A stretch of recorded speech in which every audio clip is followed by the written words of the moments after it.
This is a company which is floated and run by primarily engineers from Indian Institute of Technology. It's headquartered in Salt Lake. It's got a strength of over 150 engineers, and they have worked in many challenging areas with a high degree of excellence. And now the company is focused towards the new technology of deep learning, machine learning, and artificial intelligence. So let me cut to the chase and come to the topic.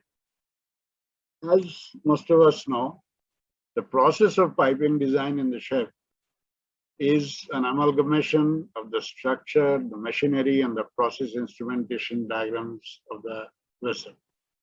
The interface between the structure and the machinery are the settings. The interface between the machinery and the PNID are the piping and cables. So these three are integrated to form the 3D composite layout. We use softwares like Aviva 3D and others to create this, going by the good shipbuilding practice, avoiding collisions, maintainability, circulation, pipe withdrawals, all factors are taken in.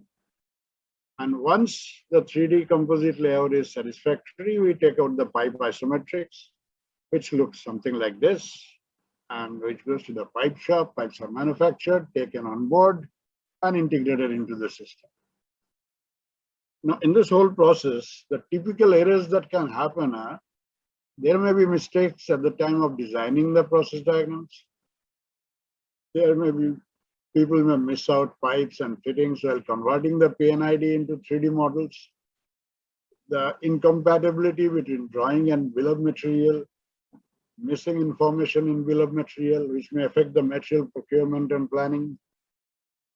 Mistakes in the order of connectivity matrix by the designer while doing the layout, and mistakes in naming and leveling of the items. So with those errors in view, what is the scope of the software? We will cover this in greater detail later. But the software basically lists the errors visually using colors, X and arrows, locating the point where the errors have occurred. It identifies the error types with clearly written text, with descriptions on the logic, why it does the reasoning, why the software considers this to be an error. It provides diagnostics to detail out the decisions. Additionally, it lists highest and lowest points on the drawings for properly locating drains and vents. Most of you will know that this is a big pain, because at the end of the entire layout, people have to actually go around identifying the drains and vent points. It creates a register of hold items. The shipbuilding is a process of integration. So in the process, it's not always that your information is in there in time to be incorporated. And you'll have a lot of items on hold while you're designing and building the ship. And you have to keep on going back. So this software maintains a register of these hold items, which you can always check and keep on addressing.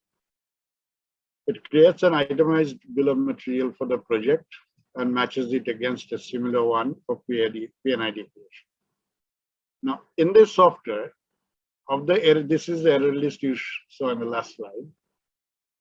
The first item is not covered. That is the mistakes at the time of designing the process diagram for the present version. This is planned for a future integration. Now, the time and effort that you need for checking these individual isometrics against a long list of possible errors that you've identified is a huge task involving costly manpower and time. The number of isometrics for a complicated ship may be extremely large. It can go right up to the tune of 20,000–25,000. And considerable cost is incurred for carrying out this check, and also without assurance of full trapping of the errors. Software is a multi-project, multi-user. As you can see, the software is handling project 1, project 2, could be project 3, 4, and the outputs are project 1, 2. They're all in separate sections, folders. They're segregated so that each folder, each project does not interfere with the other. And for each project, you can have a number of users as defined by the admin. Now, as you know, the isometrics contain a myriad range of shapes that we use. I have just shown you a few of the shapes that the software identifies and categorizes. Let's say a rectangle. It can, in a thin rectangle, it can mean a flange shape. A medium-sized rectangle can mean a handle. A higher weight rectangle can mean an instrument body. So the software identifies these shapes and categorizes them into these different items. And mind you, even in flange, there may be so many different kinds of flanges, each of these items. Next is, let us say, a reducer shape, which looks like a trapezoid oriented in myriad ways. The valve shape, which is a 5-point polyline crossing like this. The slope indicated is a 4-point polyline like this. The software identifies a number of user levels. So the user level 1 is a basic level of design engineers and draftspersons. They create the isometrics from 3D model, they set up the drawing template properly, they fill up the legend area, they fill up the notes, and they create the BOQ of PNID.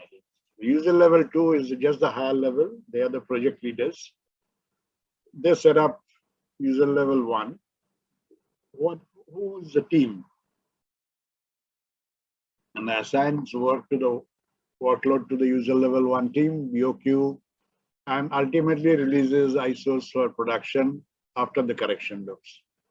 User level 3 are the overall administrators. They configure the project. You see, each shipyard, each project has got its idiosyncrasies. It's got its different ways of doing things. So that is why this configuration is essential for the software, where the software is told how to go about things. Then it takes a list of PNIDs, they define the piping standards, the valve standards, and numerous other standards. This gives you a bird's eye view of the software flow. These are the ultimate users of the software, the user level 3. Now, when they submit a drawing, user level 2, the drawings are checked for eligibility first. If they fail, the user level 2 sends it back or reconfigures user level 3.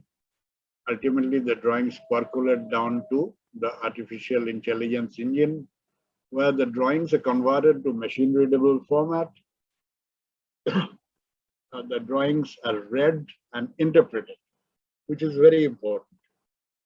And the software creates its own version of the isometric, which we call pipe graph, and which a user can always drill down to check whether the software has read the drawing properly. And then it goes into the the rule check engine, where for each error, it gets appended in the error list. This is the life cycle for the project and the documents. When the project starts, the project has to be created, it has to be configured, as I told you before. And that configuration goes for validation. If the validation appears to be wanting in any aspect, it goes, the adaptations are done, and then it goes to user assignment. And for the documents come from the designer, the drawings are received, the drawings are validated, we call it a sanity check of the drawings. If it fails validation, it goes back to the designer. If the validation is done, it goes to entry register. In this entry register, history of each and every isometric drawing is maintained over all the checking and correction loops until it finalizes. Then it's available as input. It goes for automatic and manual verification, which culminates into error report and goes back to designer. And if it is satisfied, it's accepted and issued. This is the modular structure. See, the software started with being a monolithic software. It was an organic growth in the beginning. And then in version 2, we modularized it. Prabal, would you like to explain the slide? I would. Yes, I would. Go ahead, please. Yeah. Good morning, everybody. I hope I'm visible and Yes, you are. audible. Yeah. Okay. So as you can see, there are 3 layers, and they're distinctly colored. One in light blue, and one in a little deeper blue, and in the and a layer in yellow. And the yellow layer is mostly for storing the data. And as Bijit had explained, that we have stored in several levels. We stored in order to control the users and their rights and accesses, we have these users part of the data repository, and about the entry register, that is the project and drawing info mostly. And after processing, as you can see, if you look at the top yellow portion, top blue portion, they are divided into 2 major ones. 1, 2, and 3 forms the before the processing starts, and then 4, 5, 6, 7, 8, 9 as that happens later on. And that is where the drawing is actually analyzed. And there are several stages. I think that would be a little involved discussion if I start discussing about those every stage. But at the end of the day, can you go back a little bit? At the end of the day, the drawing is analyzed and fed to that number 6. You can see the checkpoint. The checkpoint is the one where we know what are the things to be checked. And now we have as an input the drawing in a version that can actually be checked for errors. And that is done at the level 6. And it creates its own results, which is used by that report engine to make it a human readable form. Now, as Vijit has discussed, that there are some inevitable changes in the standards, in the way things are done over time. And for that, one part is to do a little bit of configuration, but configuration has to envisage what could be the future changes. And if it goes beyond that, then configuration cannot handle it. So in that case, there has to be a few changes in the software to be made, and to make it as painless as something like, all of you are accustomed to Windows upgrades when you are using Windows. Sometimes it's painful, but it helps. So we have a similar concept in the project adaptation and control, where if required, there could be upgrades in the software in an as painless as possible, as painless manner as possible. Can you please go to the next slide? Okay, please take over, Bijit. Yeah. We have classified the errors in these 5 major categories: drafting, process and ID, process and instrumentation diagram, UM errors and support errors, and layout errors. The number of errors that we have identified that were commonly occurring are pretty large. So I have listed them, and at random I have picked up, highlighted some, just to give you an inkling of how these errors are tackled. There's a line data for the process parameters, the numbers, testing requirements, installation, painting specs, whether they match with the information given in the isometric.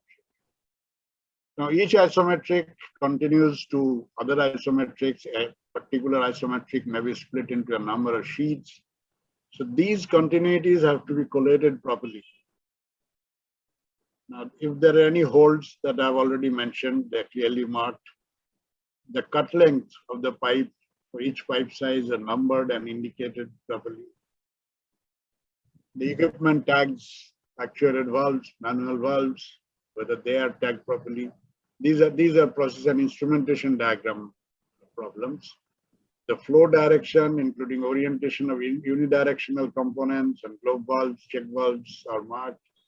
Close open position of spectacle, blind flange, or spacers are properly done. The sequence of branch connections, instruments, and valves are met. You'll often see in 3D layout that inexperienced modeler may end up with creating problems here. A branch connection has to come, let's say a T connection should be coming after this check valve. Instead, he may have done it before. And the layout, in the layout is very difficult to make out unless one is very thoroughly checking against the PNID. Special feature of valves like normally open or normally closed. The bill of material errors. These are the most commonly occurring errors. All piping components listed, material of components under hold. A bolt and gasket material.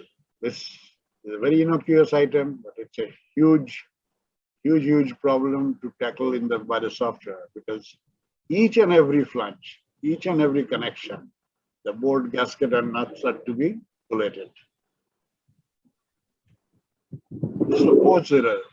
This is not something that normal ships would have unless it's a pretty complicated ship like an FPSO, where because of high temperature and low temperature pipelines, stress analysis is done over the pipes and supports are done accordingly. The software has the feature, it can read the stress analysis report and collate all the isometrics or all the support informations and check that whether it is done correctly. These are layout errors. The piping interfaces with equipment. The software has an equipment database as part of project configuration. So the piping interfaces with all the equipments, all the nozzles, the tie-in spools, with respect to size, rating, etc., everything is matched. The NPSA, there is a net positive suction head of pump suction, whether it meets the specified pump vendor requirements. Integration spools. We all do modularized pre-outfitting constructions now, but between modules, the connections are called integration spools, and they have to be marked correctly. Piston check valves. This is again, it can occur because of inexperience of the modeler. They are whether they are in horizontal position and not in vertical. The other check valves are installed properly. Layout errors too. This I mentioned before, the high point vents and low point drains are provided. So it checks the entire length of the pipeline. It is not a single isometric. Starting from one equipment or tank or another pipe to the next one, the entire pipeline consisting of a number of isometrics, it may have the requirement of high point vents and low point drains. And the drains are provided wherever liquid stagnation can occur, that is downstream of a check valve or an asymmetric enlarger piece. The straight line requirement for suction and discharge piping for compressors, etc. Straight length and branch configuration upstream and downstream for anti-surge valves. All small bore tappings, instrument connection, etc. are provided. Now the project configuration. It needs several files in suitable format. The grammar followed in denoting line numbers and all fittings. The exhaustive list of fittings which are special in some way, that do not possess any code yet. The 3D location of instruments, equipment, this is equipment database. Exhaustive catalog of shapes or fittings continuously updated and expanded with use. With every project, we come up with new shapes, a few new shapes, so the number of which keeps on dwindling. An abstract map of how things are done in a typical drawing. Location of bill of material, regions, everything. Now, this is the part of input needed for project execution. The previous part was for project configuration. The clearly marked locations for input-output folders, machine-readable files in DWG or DXF for getting design information from process instrumentation diagram. The same thing for isometric drawings. Machine-readable files like PDF, doc, XLS, DWG, DXF for different standards. For coding systems of pipes, or pipeline numbers, different schemes that shipyards may be using. Now, as output, Praval, please take over. This is your fault. Yes. If I may now present, can you stop your presentation, please? Yeah.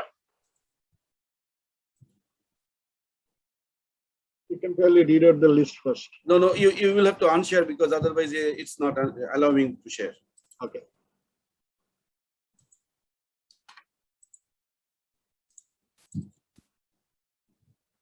Okay, first I will show you. The preliminary report that comes here. So this is for a typical project. Let's call it MV33. And this is actually, in fact, coming from a live project. So all these numbers are actual true numbers. This was taken at this one. As you can see, that there are 9,483 isometrics consisting of 13,254 sheets, out of which we have found these errors. For example, there were some critical errors. There were 3,046 in numbers, and there were some non-critical errors, which was 7,122 in numbers. In the next sheet, we have listed a few critical errors. You see, there is a cut pipe mentioned in the drawing, which is not mentioned in your bill of materials. Or maybe the sum of the lengths of the cut pipes of a given pipe is not matching with the total pipe length. Something is wrong somewhere. There are several such errors, and I will show you some of them. One of them is you have mentioned an equipment that is not given in the PNID. So where is this equipment coming from? So there are several such critical errors, and this projects from those number of drawings, 3,000, approximately 3,000 were found.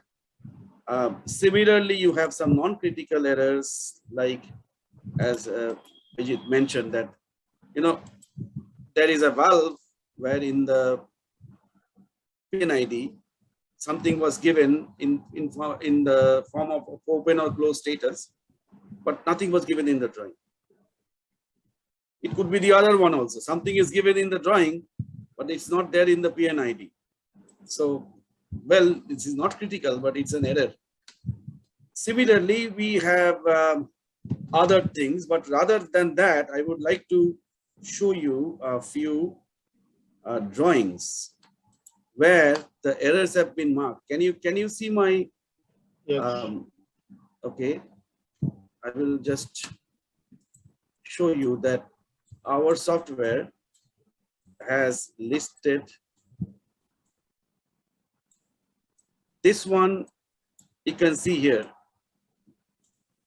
the item code is missing for this item. These two items, these two spray nozzles, they are missing. Not only that, they're not in the drawing also. Somehow or the other, the software could not find these two spray nozzles in the drawing.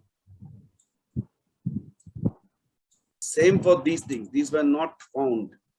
And if you really look at the drawing very carefully, you will see that those are indeed the cases. For example, I was trying to see whether this is correct. This pipe, or let's talk about this elbow.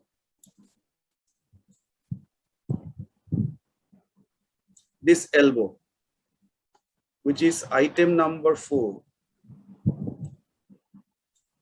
There is one of that. If you look into the drawing and if you go through all the elbows, you will not even find a single one which is level 4. Many of them are leveled 11. Some of them are level, yeah, this is also 11. This is 9. This is 9. This is 11. Yeah, probably you should go on to the next. Yeah, that's fine. So these are the things. I mean, let me show you another interesting one. Is this one where there are errors marked here.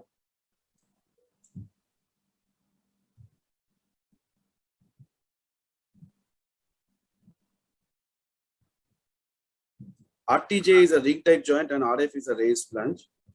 I mean, raised face. So they are, so far as my engineering knowledge goes, they are not compatible. And we have seen that here where it is pointing, if you go to that point, if you look at the flange and if you look at the valve, and then you go to the bill of materials, this flange is supposedly F6, and this valve is this 20, this 20, yes. If you go to them, we will go that. Please remember this is 6 and this is 20. As you can see, this checking humanly is quite painstaking. If you go to the bill of materials, you will see that 6 has a ring type joint, which is RTJ, whereas 20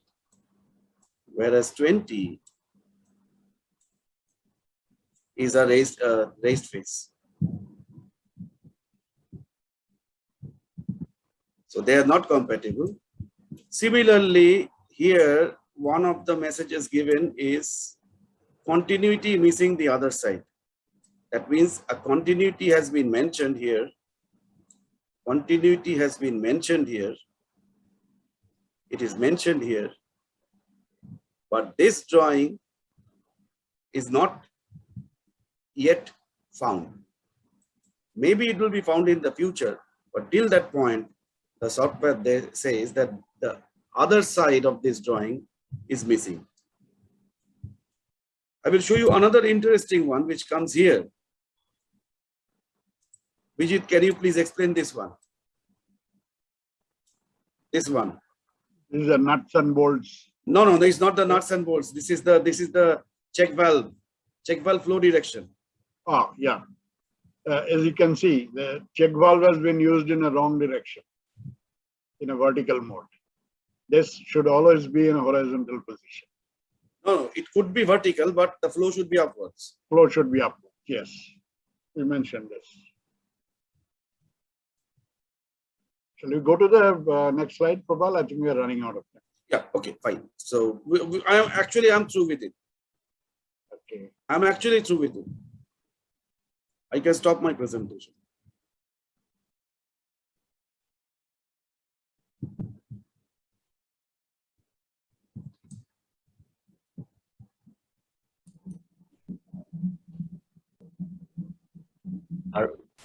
Okay.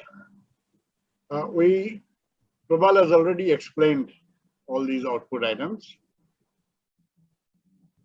I'll go to the next. The spreadsheet he has shown. The spreadsheet also. Yeah. Now each and every occurrence has got to have short and long description. You must have seen that. The hyperlink is there for every checked item. There is a hold register in addition to that, which lists all the items that are on hold. The minimum maximum elevation register is there for all drawings, and a statistical summary of all the drawings is shown in the form of a pie chart, and other statistical analysis is done. As you can see, this shows you the distribution over different types of error that has occurred. See, what is the advantage of artificial intelligence? It is not in its use of creation of intelligence. Human eye and human mind are so intuitive that creating AI to match the human mind is a challenging, almost impossible task. A human mind will take an incomplete information, graphical or otherwise, and it will use its cognition, its intuition, and its experience and come to a conclusion, which cannot be, or maybe with a lot of difficulty, to be expressed mathematically for a software to understand. But the big advantage of AI is its repeatability, reliability, and speed. In a matter of the example that Prabal showed you, these 13,000 drawings, the software runs through the drawings in a matter of how much? 1.5 hours? Actually 4 hours. 4 hours. Right now it's 4 hours. So imagine 13,000 drawings getting checked for 100 checkpoint items in 4 hours. And now the entire software is now being put on web, in the sense anybody can access it through web. He can have a look at the Excel file. He can have a look at all the drawings, and everything is web-based. And security is a concern. So everything, password is password protected for the users, so that people of that project, of that company can only view it and edit it. Now, one disadvantage of AI is to properly correlate, the data amount needs to be enormous. But in engineering drawing, it's not so. You see, we have got only 13,000 drawings for a project. Till now, this is our third and fourth project. And we started with the project which was already completed. Then we did a project which went parallel, and now we are on 2 live projects. And the software is working great with both the projects. But the number of drawings are to the tune of 13,000-15,000 for each, which is nowhere when you're talking about AI. So the compromise is towards creating a self-learning software that is seeded with known shapes, and then it keeps on improving its shape library and error scopes and everything as we go on. Well, thank you, gentlemen, for your patience. Thank you, sir. We have a number of interesting questions. So given our limited time, I would like to jump in straight into the questions itself. And I would like to start with the first one from Mr. Shushoban Chaudhary. And he said, is there a scope for stress analysis on GRP systems within this software? Sorry? Is there a scope for... Come back. Yeah. The first one, I think, is from Sundar. The first one, is there a scope for stress analysis on GRP systems from within the software?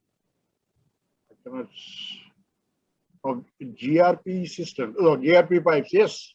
Yes. Yes, a lot of these systems that we are talking about are GRP pipes. Okay. What happens is that connections are different.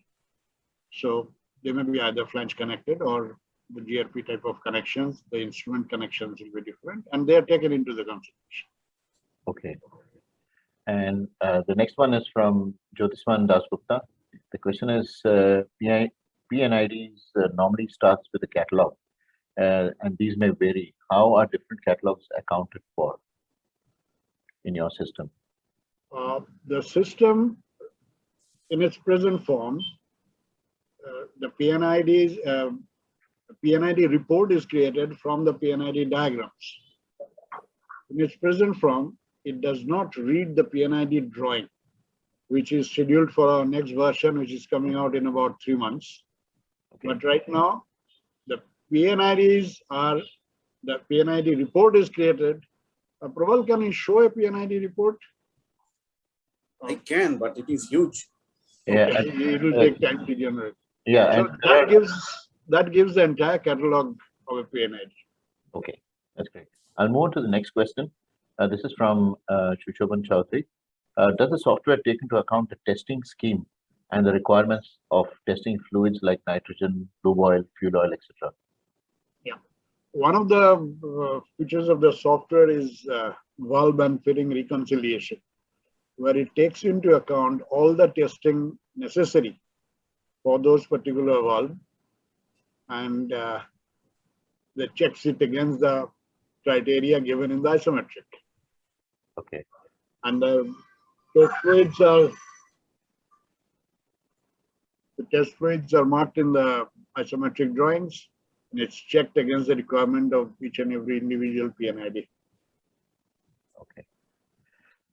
Another question also is, does it take into account painting scheme, insulation, and does it provide a bill of material for installation? Insulation, definitely. There are interesting features in insulation. You see, insulation in the length of a pipeline, the insulation may change from flange joints to flange joint. They are taken into account. Mm-hmm. There are personal protections in insulation where from the checkered floors, access to a pipe which may be of a higher temperature is protected by the insulation. Those are checked whether the pipe is within reach from a checkered platform. But painting scheme, no. It is just mentioned in the isometric, but okay. There are no checks done. Okay. All right. Are all pipe diameters included, including small diameters, small dia pipes covered? Yes, except for flexible pipes which you may be using for protecting signal cables. All mechanical pipe are covered. Okay. There's an interesting question from Kamal Palit. It says most large ships are built in smaller blocks, and the blocks are pre-fitted with all pipe fittings, pumps, and all. So he said he has seen that even in world-famous shipyards, matching of pipes in different blocks is a tedious process, and on many occasions, can your software ensure matching of pipes and fittings with one another in different blocks? That's a beautiful question, Palita. You see, the software recognizes modules. It assumes that now that we go for advanced pre-outfitting for all our shipbuilding, the software classifies them as separate modules. And each module is categorized separately. And connections between modules, you remember I mentioned tie-in pools and integrated pool, integration pools. Yes. They are the connections between module to module. And you see, the software depends totally on the veracity of the 3D model. Right. It needs a 3D model. So if the 3D model has done it correctly, the software will check whether they are integrated properly. Okay. Between module to module. Right. Thank you. The next one is also an interesting question. It says, does it do stress analysis and take care of bends and loops? What about providing supports and anchors? No, it does not do stress analysis on its own. The software can read a stress analysis report generated by other softwares. It can read it successfully, and it can check that the support locations are done in according to the stress analysis report. Okay. I will take the last question, which asks, can this software analyze cryogenic piping systems? As example, LNG piping on LNG ships. I'm not sure what you mean by analyzing cryogenic piping system. If you're talking about stress analysis, I've already replied no. Exactly. Okay. If you're talking about flow analysis, no, this software does not do flow analysis as yet, but it is one of the things we are considering. Actually, one of the interesting things we are working on is to automate the 3D modeling process. Starting from the PNID, the structural configuration and the equipment configuration, we are trying to figure out whether at least part of the piping layout process can be done very optimally and economically by the software. That will save an enormous amount of time and energy. All right. And it will give a lot of accuracy. Thank you. Thank you so much, Mr. Sarkar and Dr. Sengupta.